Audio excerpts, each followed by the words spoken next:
Red Cross and Louisiana Fire Marshal's office are working to prevent deadly fires. This comes about 3 weeks after 2 children died in a Belle Chasse house fire. Jacqueline Quinn tells us how people can stay safe as temperatures dip. A fire at this mobile home in Belle Chasse last month ended with 2 children dead. It was a bad fire. Investigators say the fire started in a part of the mobile home that was an addition and had been unoccupied. And they believe everyone inside was trying to escape when somehow the children got separated. The 2 kids, 7-year-old Jordan Beckham and 9-year-old Madison Branton, ended up trapped in a bedroom near the front of the home. It's still unclear at this time if there were working fire detectors. A tragic fatality happened just about 2 weeks ago.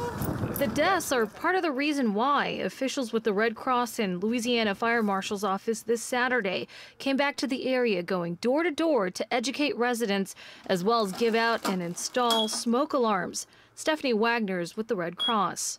You only have about 2 minutes to get out of a home fire, so this is one of those ways that we can assure that you're going to be able to get out of the house. Fire officials explain a detector is one of the devices that increases the chance of surviving a fire by 50%.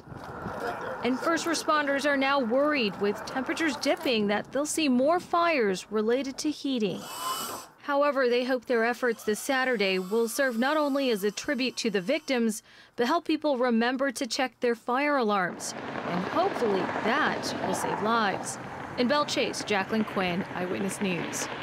Both the Plaquemines Fire Department as well as the New Orleans Fire Department offer programs to get free smoke detectors.